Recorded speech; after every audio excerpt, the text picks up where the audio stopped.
racines qui vont en profondeur. Des racines qui ne restent pas superficielles. Voilà pourquoi nous portions de fruits. Voilà pourquoi la croissance spirituelle est notre partage. Voilà pourquoi nous grandissons en lui, parce qu'il est une racine profonde. Oh, je nous dis ce soir, Dieu est une racine profonde pour toi. Il est cette encre jetée loin dans les profondeurs. Oh, Samania de Tusteva Apa. Seigneur, merci. Tesha Shada existe. Merci Jésus. En ce deuxième jour, il est celui qui apporte la vérité dans nos cœurs. Il est celui qui nous établit dans l'assurance de la vérité. Il est celui qui ôte le poids de la condamnation. Il est celui qui vient te rendre léger, légère ce soir. Il est celui qui vient affermir ton cœur dans sa parole, affermir ton cœur en lui, affermir ton cœur dans les profondeurs et dans les hauteurs qu'il est lui-même. Il est le seul qui se place très haut et par sa grâce, il nous a appelés, nous a emmenés avec lui dans les hauteurs. Ainsi ce soir, nous profitons des hauteurs. Ainsi ce soir, nous profitons des hauteurs. S'il y a certaines qui sont montées dans la montgolfière, Jésus nous fait monter avec lui dans la montgolfière céleste. Jésus nous fait monter avec lui dans les hauteurs et nous emmène à profiter de sa bonté et nous emmène à profiter de sa grâce. Oh, je dis à Jésus merci. Nous disons au Tout-Puissant merci. Est-ce que nous pouvons applaudir le Seigneur qui nous donne cette opportunité? Gloire à Jésus. Bonsoir à ceux qui sont en ligne. Bonsoir Karen, bonsoir Lucie et bonsoir à nous qui sommes là en ce lieu. Bonsoir à tous. Gloire soit rendue à Dieu. Est-ce que vous m'entendez bien déjà pour le micro? C'est bon? Ok, parfait. Et nous allons aussi accueillir ensemble le papa de Lancelot. Nous lui disons bonsoir, il est parmi nous. Que Dieu te bénisse. Content de te voir depuis, je pense, la dernière fois c'était en juin. C'est ça, en juin. C'est ça? En visio, voilà, c'est ça, c'était en visio. Donc, gloire à Dieu. Et donc, sans plus tarder, j'attaque mon message pour qu'on ait un petit moment de prière. Et aussi, peut-être que si vous souhaitez poser des questions, n'hésitez pas. Mensonge, culpabilité, condamnation, arme fatale de l'ennemi contre toi. C'est ça mon thème. Mensonge, culpabilité et condamnation, arme fatale de l'ennemi contre toi. Lorsque le Covid est arrivé, félicitations, nous sommes de la génération qui ont expérimenté au moins une fois. Nous avons expérimenté au moins une fois le lockdown, comme disent les Anglais. Nous avons tous été confinés chez soi. Chacun a vécu ce moment comme il pouvait. C'était fou quand même. Et heureusement que la 4G et la 5G étaient là. Heureusement, certains, ils ont eu des jardins, ils pouvaient profiter des jardins. Et heureusement aussi, ceux qui étaient en balcon comme nous ont pu profiter des balcons de 2 mètres carrés. Bref, chacun a profité du Covid comme il pouvait. Et chacun a pris plaisir.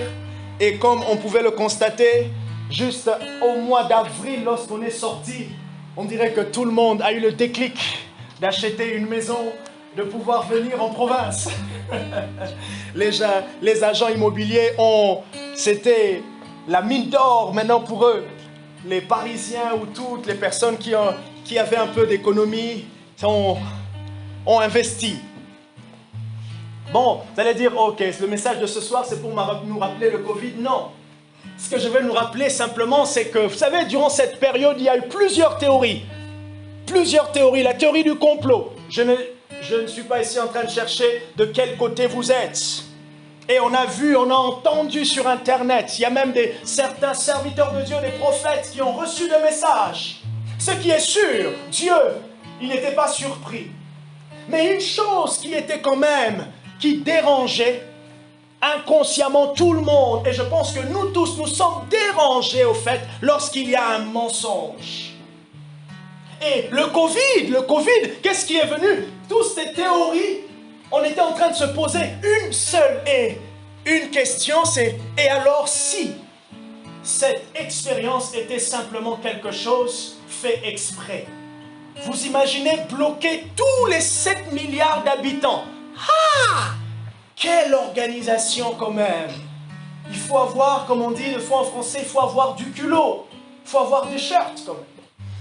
C'était une blague. On va dire quand même au repas de Lancelot que si tu vois qu'il y a des blagues, un peu de jeux de mots, sois quand même indulgent avec moi. Ce sont des blagues, des jeux de mots qui sont bien recherchés. Mais voilà, soyez indulgents si vous voyez des jeux de mots. Et tout le monde va dire, mais waouh, qu'est-ce que c'est? Et si on a tous été bluffés, si on a tous été bluffés par cette expérience, et quel sentiment maintenant ça nous laisse? Ça nous laisse un sentiment, bizarre, un sentiment de vulnérabilité, mais vulnérabilité bizarre. Et voilà le mensonge. Le mensonge. Je nous ai donné un texte hier que je ne vais peut-être pas lire, c'était dans Genèse, le chapitre 2, à partir du verset 15 au verset 17. Et le chapitre 3 aussi de Genèse, le verset 1 au verset 8. Qu'est-ce qui se passe? Il y a le diable qui vient. Il vient vers qui? Il vient vers nos premiers représentants qui sont Adam et Ève. Et qu'est-ce qu'il vient faire? Il vient discuter, taper la causette comme on dit. Mais c'est une mauvaise causette. L'ennemi viendra toujours taper la causette. D'ailleurs, s'il a eu l'audace et le culot d'aller taper la causette à Jésus-Christ pendant qu'il était en jeûne, pendant qu'il était dans la communion avec le Père, qui nous sommes? Qui es-tu pour que le diable ne vienne pas taper la causette dans ton fort intérieur? Il ne vient pas là pour te motiver pour Dieu. Il ne vient pas là pour te dire « Waouh, Lancelot, j'aime comment tu avances avec Dieu ». Non, il vient là pour détruire. Et détruire quoi? Détruire ta relation avec le Seigneur. Détruire ta relation avec Jésus. Et c'est ce qui s'est passé dans Genèse chapitre 2. Le diable est venu et il a injecté quelque chose. Comme nous tous, pour lutter contre le Covid-19, on nous a injecté, si vous l'avez pris une fois, 2 fois, 3 fois, je ne sais pas, mais au moins vous vous êtes injecté de quelque chose. Et j'aimerais que d'ici vendredi, que par la grâce du Saint-Esprit, que nous soyons tous injectés de la parole de Dieu. Et j'aimerais nous emmener encore et nous proposer. C'était quoi les vaccins? Le nom? Pfizer. Mais le Pfizer qui vient de laboratoire de l'esprit. J'aimerais nous proposer l'autre, c'était quoi le français là? C'était quoi? Moderna. J'aimerais nous proposer la parole moderne, la parole inspirée de l'esprit. J'aimerais nous proposer.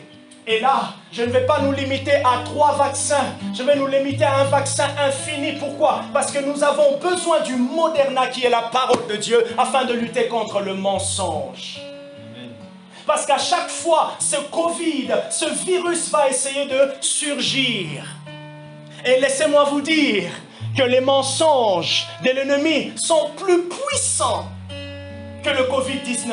Pourquoi? Parce que ce mensonge a comme seul objectif t'éjecter de la présence de Dieu, t'éjecter de Dieu. Et qu'est-ce qui s'est passé lorsque vous lisez Genèse? Vous lisez Genèse, qu'est-ce qui s'est passé? Adam et Ève. Ève qui a écouté le serpent, elle a été surprise d'avoir obéi. Elle a été surprise d'avoir accepté la proposition alléchante du diable. Le mensonge, culpabilité, condamnation, des armes fatales de l'ennemi contre nous, contre toi, contre l'Église. Mais gloire soit rendue à Dieu, comme dit Paul, qui nous a libérés. qui nous a changés et qui nous donne le moyen pour s'en sortir. Je nous invite à lire et à lire avec moi. Vous avez sûrement noté Genèse 2, versets 15 à 17 et le Genèse 3, versets 1 à 8. Et je nous invite dans Romains chapitre 7, le verset 7 à 14. Nous allons prendre un peu du Pfizer. Et même aussi, nous allons nous échapper un peu. Pour ceux qui n'ont pas pris les vaccins, nous allons aussi résister, fuir au diable. Donc toutes les solutions sont les bienvenues pour être victorieux face à l'ennemi. Romains chapitre 7, vous avez bien compris mon analogie quand même. Que vous prenez, que vous l'ayez pris ou vous ne l'ayez pas pris, c'est pas là où je veux en venir. Ça marche? Romains chapitre 7, versets 7 à 14. Il dit ceci, c'est Paul qui parle dans son épître aux Romains. Que dirons-nous donc? La loi est-elle péché? Certes non. Mais je n'ai connu le péché que par la loi, car je n'aurais pas connu la convoitise. Je n'aurais pas connu la convoitise. Je n'aurais pas connu que ça c'est le bien ou c'est le mal, si la loi n'avait pas dit tu ne convoiteras pas. Si la loi n'avait dit tu ne convoiteras pas. Est-ce que c'est bon? Le verset 8. Et le péché, profitant de l'occasion, produisit en moi, par le commandement, toutes sortes de convoitises. Car sans loi, le péché est mort. Sans loi, le péché est mort. Pour moi, autrefois sans loi, autrefois sans rétention, autrefois sans connaissance de la vérité. Qu'est-ce que Dieu avait dit à Adam et Ève?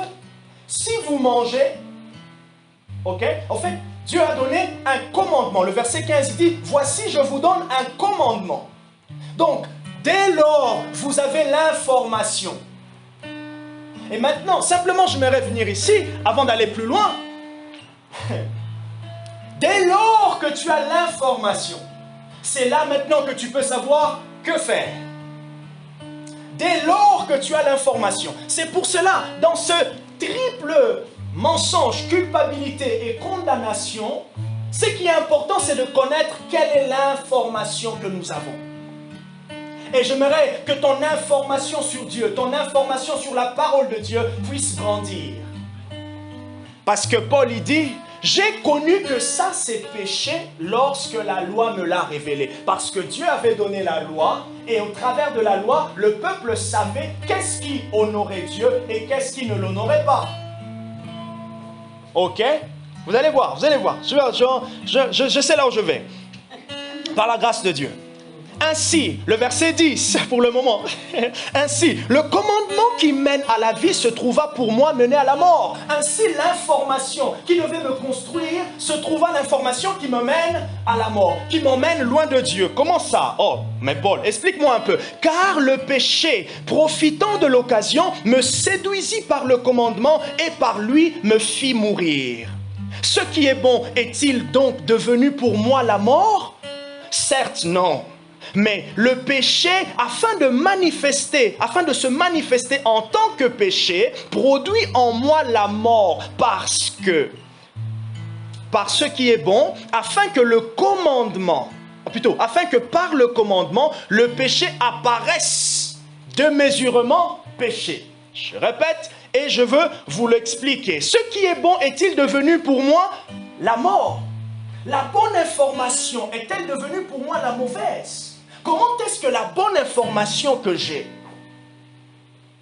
devient l'information qui me culpabilise? J'ai donné certains exemples hier. Comment se fait-il? Dieu qui m'encourage, le Saint-Esprit qui me met à cœur de faire tel acte dans l'église. Je me sens motivé pour faire telle chose pour Dieu. Comment se fait-il que ma motivation pour Dieu devient l'élément qui me décourage? C'est impossible, ça, c'est bizarre. C'est bizarre. Comment se fait-il la loi qui est censée m'emmener vers Dieu devient l'élément qui est en train de me faire tomber? Et Paul dit, non, c'est pas la loi.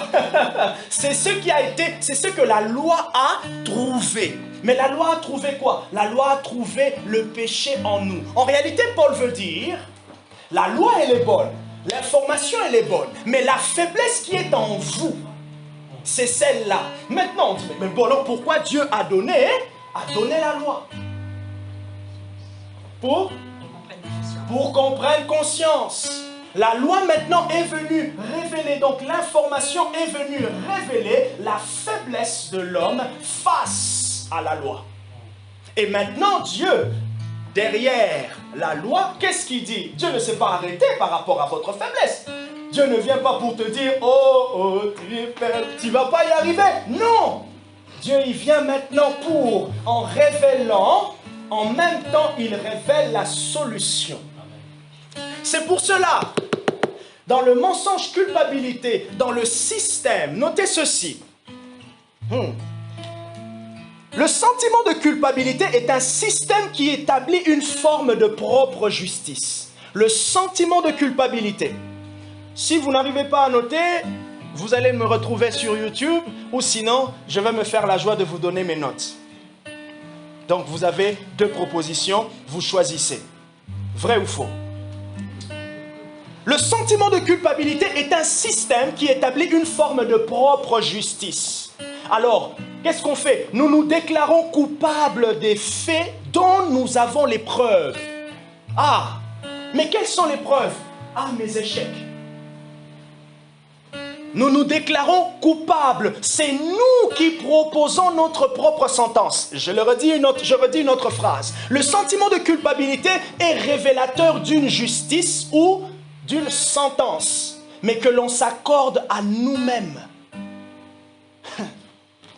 Nous disons à nous-mêmes, je suis coupable. Le drame, c'est que ce n'est pas la sentence de Dieu que nous acceptons. C'est notre propre sentence. C'est la sentence du diable que nous acceptons. La sentence du mensonge. Et sa sentence, c'est le mensonge qui s'invite à nous. En réalité, dans la culpabilité, dans la condamnation, dans le mensonge, ça nous emmène à la justice. En réalité, le besoin de l'âme en ce moment-là, c'est le besoin de justice. Mais maintenant, cette justice, elle est mal accomplie, elle est mal appliquée. C'est pour cela, maintenant, le diable connaissant cela, il vient et il se présente comme l'avocat, mais le mauvais avocat. Le mauvais avocat. Et comme je l'ai dit hier, même dans les choses de Dieu, et c'est là encore que franchement, il faudrait qu'on puisse faire attention. C'est là encore qu'il va vraiment insister. Pourquoi? Comme je l'ai dit hier, qu'est-ce qu'il cherche à déstabiliser? Il cherche à déstabiliser ta foi. Il cherche à déstabiliser ta relation avec Dieu, comme il a fait pour Adam et Ève. Le sentiment de culpabilité est révélateur d'une justice, une justice dont on a besoin. Et maintenant, cette justice, on se l'accorde, on se l'applique. On s'applique une sentence. D'ailleurs, pour information, le livre de Romains, l'épître de Paul aux Romains parle de la justice. La justice de Dieu est tellement puissante que cette justice elle-même, elle nous libère du poids de la culpabilité. Imaginez, réfléchissons un tout petit peu dans les situations où vous vous êtes senti coupable. Les situations où vous vous êtes senti coupable.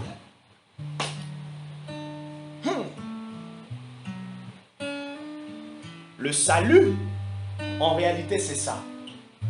Dieu est venu ôter la culpabilité du péché. Que quelqu'un prenne avec nous Jean chapitre 16, le verset 8 au verset 11. Dieu est venu ôter le sentiment de culpabilité lié au péché. Jean chapitre 16, le verset 8 au verset 11. Chanemos Jean chapitre 16, le verset 8. La Bible dit ceci, et quand il sera venu, c'est Jésus qui parle en parlant du Saint-Esprit, et quand il sera venu, le consolateur, donc le Saint-Esprit, il convaincra le monde de péché, de justice et de jugement. Il convaincra de péché, de justice et de jugement. Nous nous retrouvons au palais de justice de Poitiers, mais maintenant au palais de justice céleste, au palais de justice céleste. 1 Jean chapitre 2, le verset 1 nous dit que nous avons un avocat. Au palais de justice céleste, nous avons un avocat. Et comme dans la cour, il y a celui qui tranche et il y a un avocat qui défend et l'autre qui défend aussi, qui donne, le diable est appelé l'accusateur des frères. Il nous accuse avec le mensonge, il nous accuse avec la culpabilité, il nous accuse avec la condamnation. Dans quel but? Dans le but que tu puisses te retrancher un tout petit peu de Dieu. Dans le but que juste même pour 5 minutes, que tu sois déstabilisé dans ta confiance avec le Seigneur. Dans le but que tu oublies que celui qui parle en ta faveur, Jésus-Christ, je vous enverrai le consolateur. Dans l'origine grecque, il est dit « allos parakletos ». Un autre que moi, le consolateur, défenseur. On se retrouve encore dans une instance de justice. En réalité, le salut, c'est avoir quelqu'un, avoir Christ qui parle pour nous à n'importe quel moment. Si vous connaissez quelqu'un qui a toujours des arguments, vous êtes un peu gêné, parce que lui, il a toujours quelque chose à dire. Laissez-moi vous rassurer du bon côté. Spirituellement, Jésus attaque. Jésus, en ce qui nous concerne, il a toujours de quoi dire. Et ce qu'il dit, il ne les prend pas de tes bonnes actions, il les prend de lui-même. Et c'est là maintenant que les choses changent. Puisque Jésus prend les arguments pour me défendre devant le diable, il ne les prend pas par rapport à tout ce que j'ai bien fait.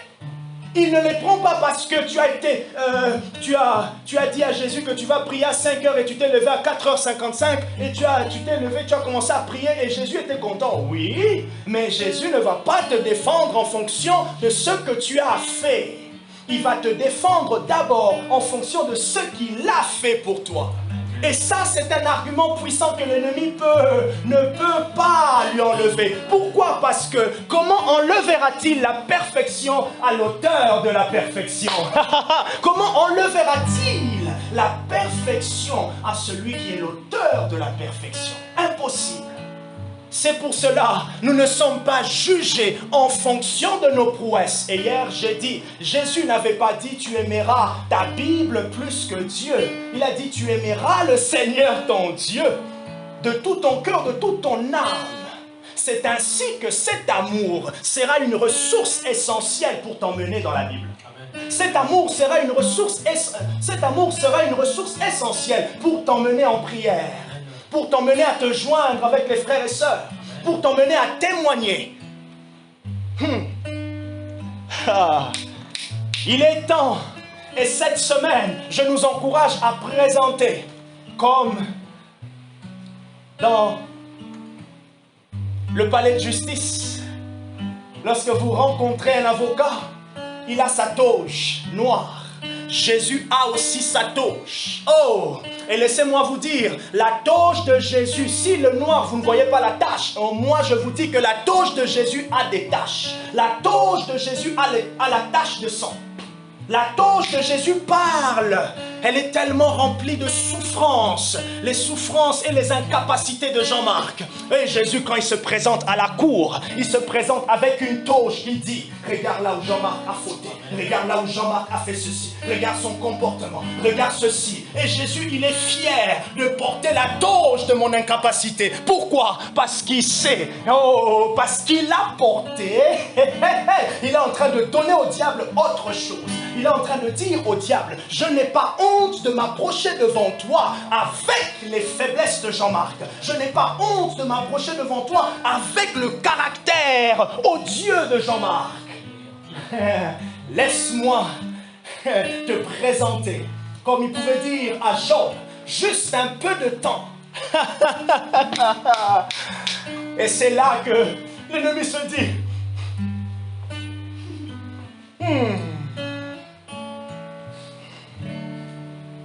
oui, hier il t'avait demandé pardon. Aujourd'hui il est encore tombé au même endroit, non? Et Jésus lui dit, vous connaissez ce passage? Une fois le juste tombe, 7 fois il se relève. Ah!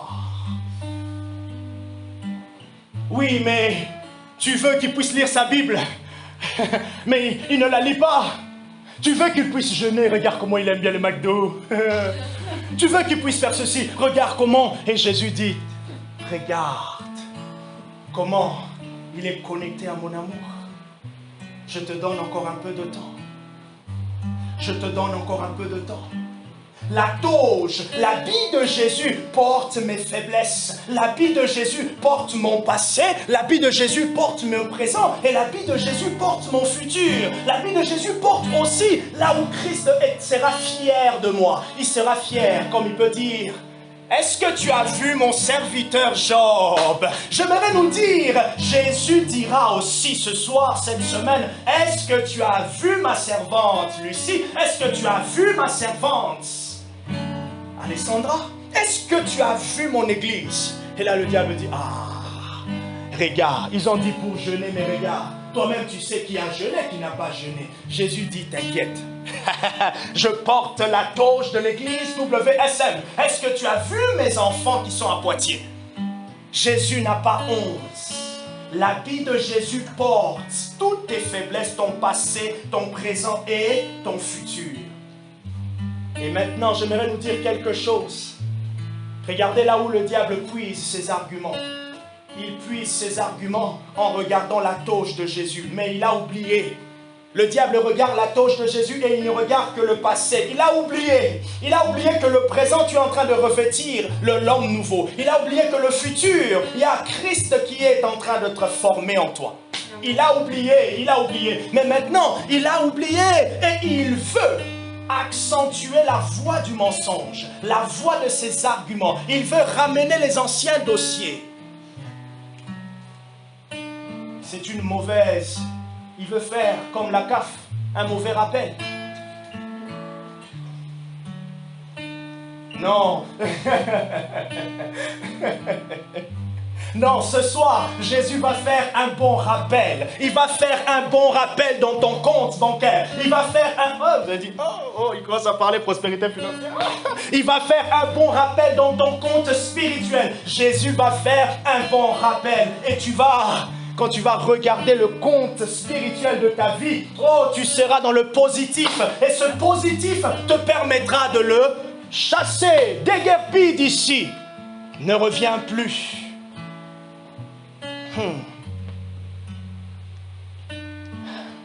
Est-ce que ça va? Mensonge, culpabilité, condamnation. 1 Jean, chapitre 2, verset 1. Si nous avons péché, si nous avons échoué, si nous avons un avocat. Tu as un avocat. Et j'aimerais, avant de terminer, nous rappeler le remède, avant que demain je puisse insister sur ce remède. Et je vais terminer avec les raisons et nous emmener à prier. Vous savez, quand vous êtes... Je prends toujours cette analogie de la cour.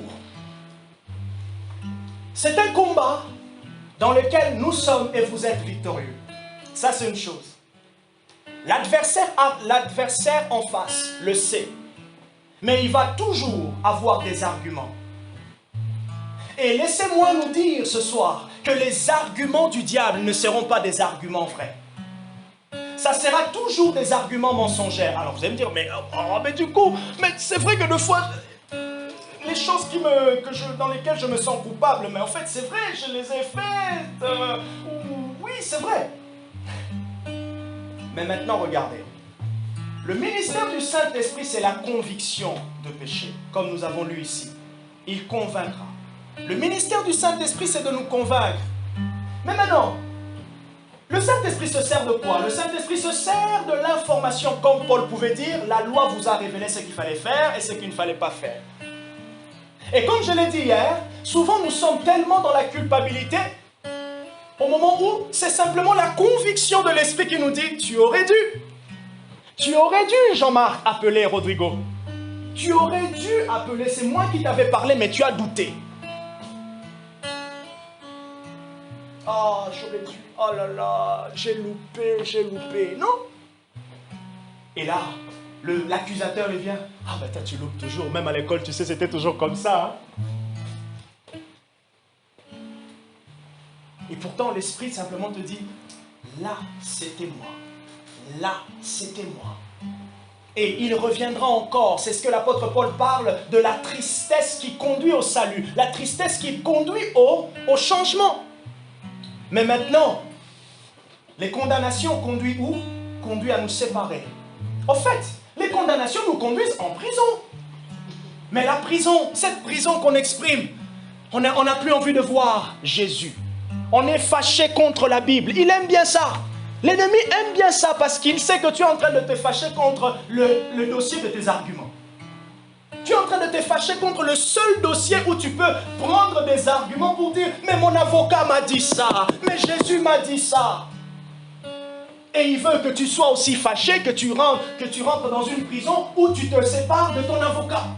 Tu ne veux plus prier pendant un moment. Il est... Vous voyez comment sa tactique, c'est de t'éloigner de ton seul secours. La seule personne qui peut t'aider, il t'éloigne. Même si c'est pour 5 minutes, même si c'est pour 10 minutes. Et j'aimerais nous donner une bonne nouvelle. Heureusement que notre avocat, il a toujours son téléphone ouvert. Jésus, il n'a pas un téléphone qui est en silencieux. Jésus n'est pas là en prière et il a dit bonjour, vous êtes sur le répondeur de Jésus-Christ de Nazareth. Veuillez rappeler, ultérieurement, je suis occupé. Non, Jésus n'a pas dit ça. Son répondeur, son téléphone est toujours 24 heures sur 24. Et ce qu'il attend, c'est qu'il veut trouver une oreille attentive. Il veut trouver ton oreille pour te dire, qu'est-ce qu'il y a? Mais regarde. Ah, d'accord, ok. En fait, par rapport à ça, ok. Voilà le dossier. Quoi encore? Par rapport à ça? Ok. Voilà le dossier. Voilà l'argument contraire. Oh, ce soir, présente un argument contraire au mensonge. Présente un argument contraire à la condamnation, à la culpabilité. Heureusement que celui qui est en train de te défendre est toujours là, à tes côtés. Pendant que tu t'enfermes, lui il est là, il fait les 100 pas avec toi. Il a déjà les arguments. Il attend simplement de les lire avec toi. Il attend simplement de te les expliquer. Il attend simplement d'amener à ce que ces arguments puissent trouver une place de choix, une place profonde, une place où tu ne seras pas, ça ne sera pas déstabilisé. Je nous ai dit hier que généralement, le sentiment de culpabilité vient de plusieurs choses. Le péché, les faux raisonnements et les faux enseignements. J'ai pris un peu beaucoup d'exemples, surtout dans la vie chrétienne. Des objectifs inatteignables. Surtout lorsque on commence le mois de janvier et qu'on arrive au mois de mars, on n'avait fait que le premier point de notre liste. Un désir de vengeance envers soi-même, c'était le 5e point. Une image de soi, une mauvaise image de soi, une mauvaise estime de soi, c'était le 4e point. J'aimerais nous donner la suite. La culpabilité, le sentiment de culpabilité vient aussi lorsque nous sommes exposés à nos propres erreurs. Et j'aimerais dire une chose ici. Nous allons toujours faire une erreur. En tout cas, au moins une. Pour que la règle soit respectée. Pour qu'au moins Dieu dise, c'est des hommes. Ok? Ah oui, j'ai fait la même erreur encore, j'ai fait la même erreur encore. Voilà ce que je te propose. Évalue après la troisième, la cinquième erreur. Est-ce que il y a quelque chose que tu as, il y a une leçon que tu as en tiré? Et comme je disais hier à ma femme, après tu passes. Parce que toutes ces choses, culpabilité, mensonge, ça te ralentit en réalité. WSM a besoin des ouvriers. Comme on est réunis là, on est tout content, la présence de Dieu est là. Il y a quelqu'un qui renchine. Il y a quelqu'un qui renchine. Il n'est pas content. Parce qu'il sait. Il sait que dans cette atmosphère, dans cette présence, la vérité est en train de prendre place dans ton cœur. Lorsque nous sommes exposés à nos propres erreurs ou à nos mauvais choix, ça arrivera. Dis-toi simplement après, j'avais fait un mauvais choix. La prochaine fois, je verrai. Et avance. Et pendant que tu es en train d'avancer, tu dis au Saint-Esprit, aide-moi et laisse-moi te rassurer, tu verras. Avec un cœur sincère, Dieu te donnera des gens. Dieu te donnera une parole. Avance. Je ne dis pas ici qu'il faut prendre à la légère ces erreurs ou ces mauvais choix. Non. Je dis simplement, si tu as pu retirer une leçon, avance. J'aime bien ce point. Le sentiment de culpabilité, la condamnation viennent d'une vie chrétienne religieuse. Je dirais plutôt une pratique de la vie chrétienne religieuse. C'est-à-dire une pratique de la vie chrétienne avec le but de paraître, avec le but de se prouver à soi-même que l'on peut. S'il te plaît, tu ne peux pas, nous ne pouvons pas prouver à Dieu quoi que ce soit. Rappelons-nous toujours que ça sera l'amour qui va motiver. Ce que Dieu est en train de faire, le ressenti que je suis en train d'avoir à ce moment-là, c'est ça qui motive mes actions. Non. C'est vrai que la Bible parle des devoirs du chrétien, mais maintenant ce mot devoir est rentré avec des obligations et lorsqu'on les fait, lorsqu'on les fait pas, on se sent mal. Non. Qui t'a dit que c'est une obligation que tout chrétien prie 1 heure en langue? Même si c'est une nécessité de prier longtemps, de prier régulièrement. Ok, je comprends en fait ta motivation de pouvoir grandir dans ta vie de prière, de développer quelque chose. D'accord, ok, voilà ce que je te propose. Commence quelque part et donne-toi le temps. Commence. Et pendant que tu es en train de commencer, combien de temps ça dure? Moi j'ai l'impression que ça dure comme ça, ça dure un temps. Ok. Mais du coup, pendant ce temps-là, qu'est-ce qui s'est passé pour que ça dure? Moi, je me sens motivé, et puis je pense que quand j'en parle avec d'autres personnes, ok. C'est ça le cycle de ta motivation. Entretiens d'abord ce cycle-là. Et maintenant, si tu arrives qu'au bout de ce temps où tu ressens encore que tu as besoin d'énergie, dis-toi simplement que tu es dans ce cycle. Alors, en gros, tu repars à zéro. Quand tu arrives à ce moment-là, un moment où tu commences à avoir besoin de l'autre, dis-toi que tu es arrivé à la fin. Dieu te dit, on part à zéro. Donc tu repars encore avec le même désir. Je te rappelle, Marie, l'exemple que je t'avais donné. Je demandais à Dieu, Seigneur, j'ai prié une fois du Saint-Esprit, montre-moi les failles de ma vie chrétienne. Les failles de ma consécration personnelle. Et là, il y a une idée qui est venue. Le Seigneur ne m'a pas montré, je ne vais pas dire faille, mais il m'a montré en fait que je suis dans un cycle de 2 semaines. Un cycle de 2 semaines dans lequel où j'ai toutes mes idées, en fonction de mon emploi du temps du travail, je peux facilement mettre de choses avec lui. Et le Seigneur m'a encouragé, il m'a dit, non, essaye simplement de mettre ton temps, mettre les temps ou ta motivation, ton objectif, durant ces 2 semaines-là.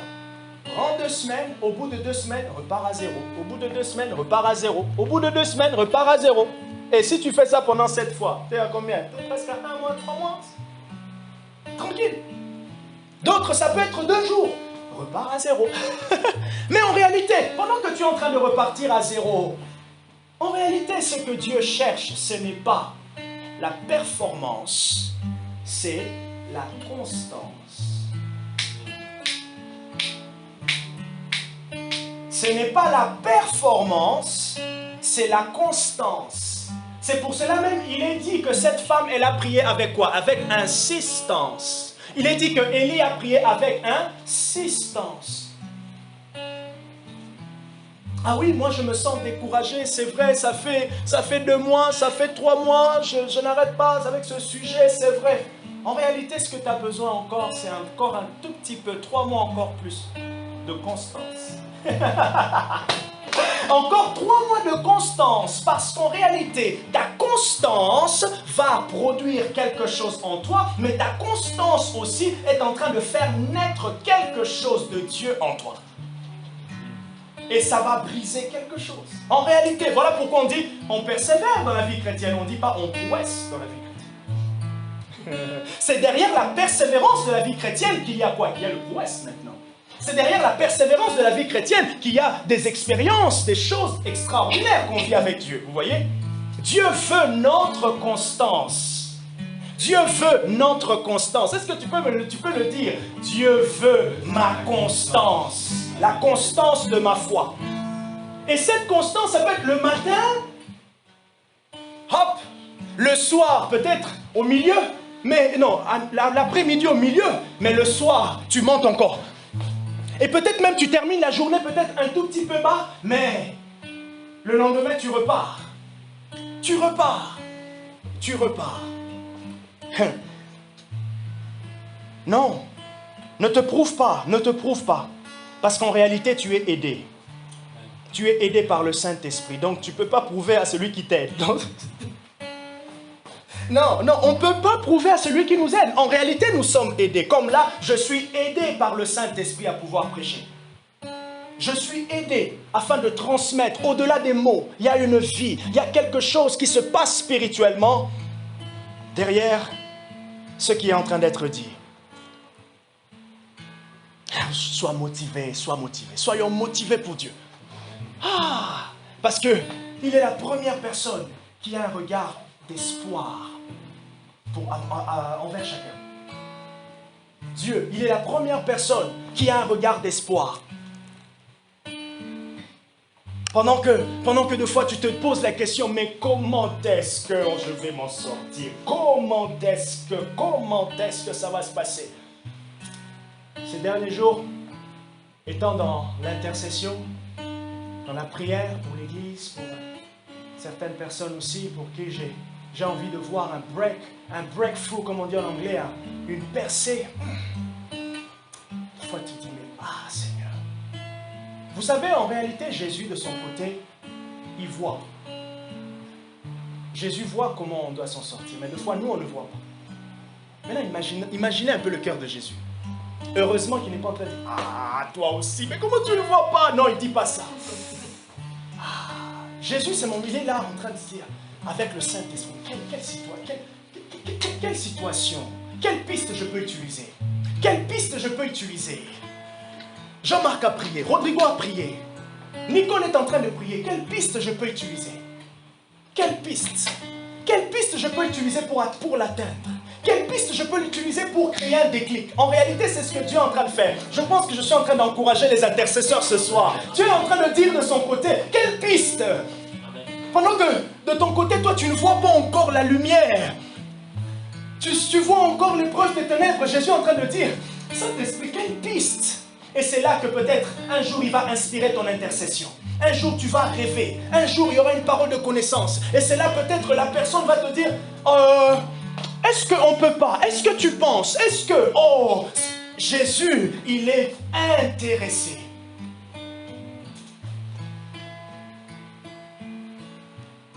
J'ai dit une vie chrétienne, une pratique de la vie chrétienne religieuse. Je t'encourage dans ton élan. Je t'encourage dans ta motivation. Mais dans cet élan, commence. Et donne-toi le temps de pouvoir avancer et grandir dans ce que tu es en train de faire. Comme pour dire, sois indulgent avec toi-même parce que le chemin est lent et sûrement tu es dans l'apprentissage. La culpabilité vient aussi d'une mauvaise repentance. Une repentance superficielle. Comme je discutais hier avec Marie, c'est se poser la question, est-ce que réellement je refuse ce que je suis en train, ce qui me fait pleurer? Est-ce que réellement j'accepte de me détacher de cela? Une mauvaise repentance. Comme on disait hier avec Rodrigo, sûrement le regret. Le regret. Et non pas quoi? La repentance. Des remords. Mais non pas ce truc qui nous touche. Souvent, je me fais toujours cette manière. Je me pose toujours la question.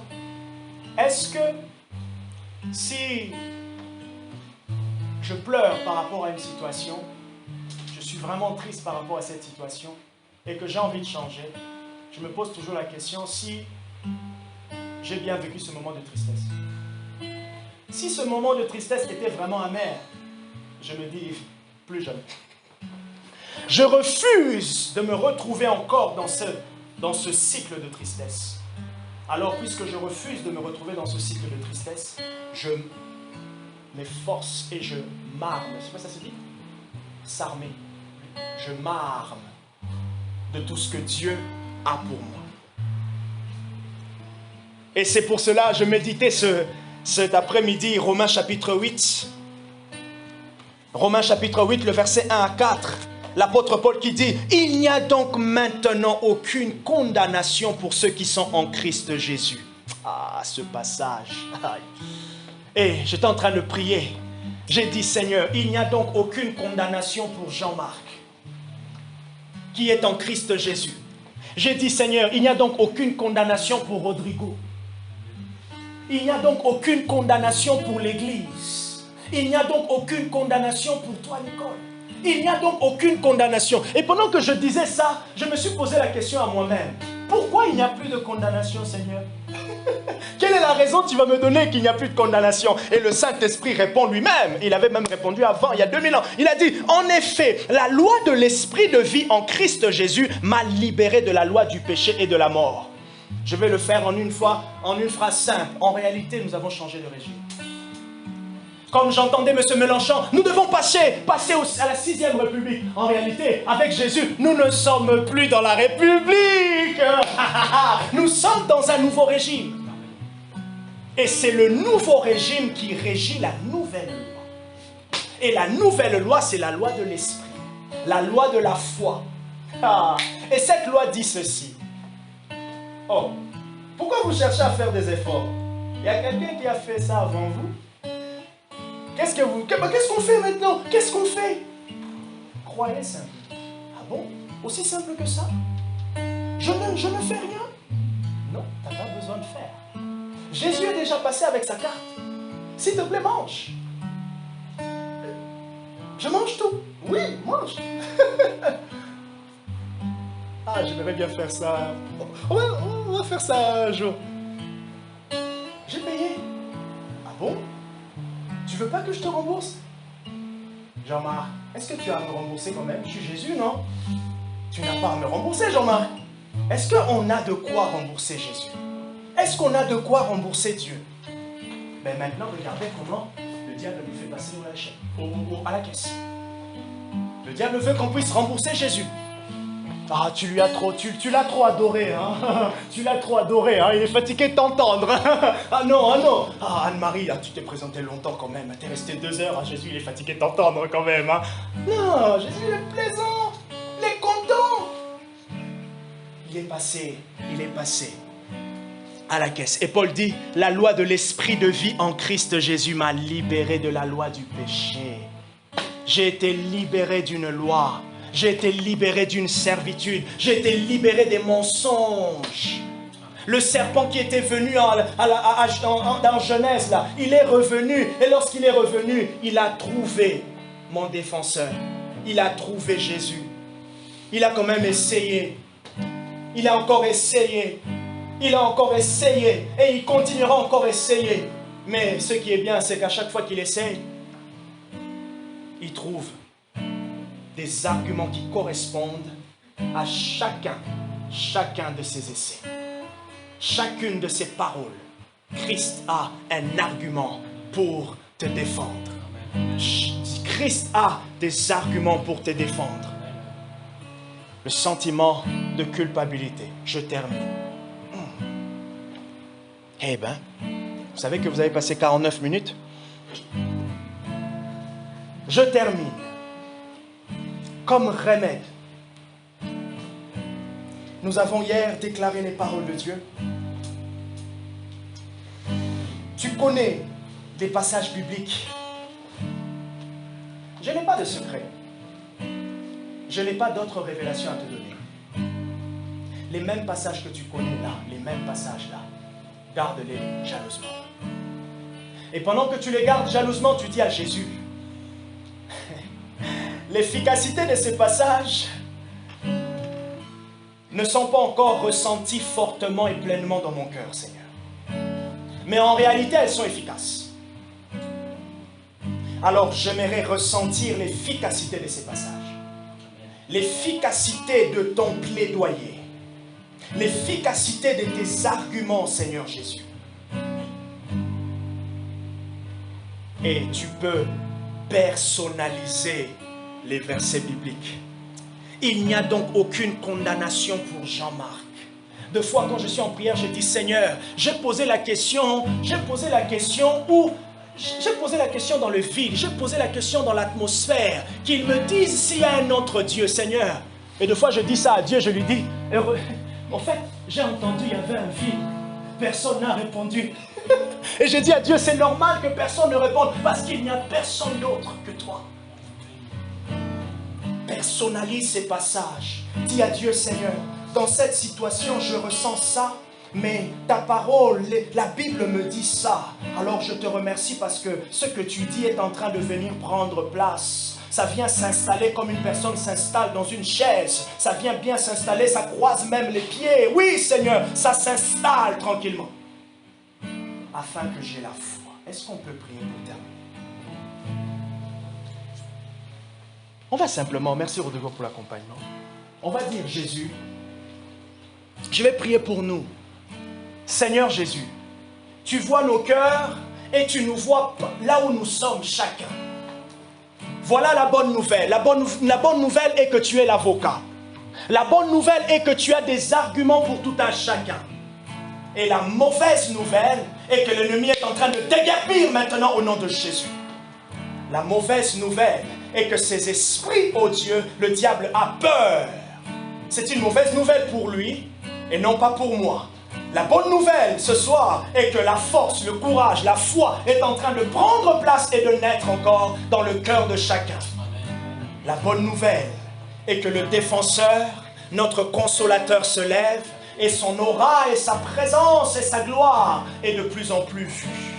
Et sa victoire est brandie dans la cour céleste comme un témoignage qui subsiste d'éternité en éternité, afin que la prière de tout un chacun ait un écho au Dieu et une ancre solide, non pas sur ce qui est terrestre, mais sur ce qui est céleste. En ton nom nous avons prié, nous disons Amen. Que Dieu nous bénisse.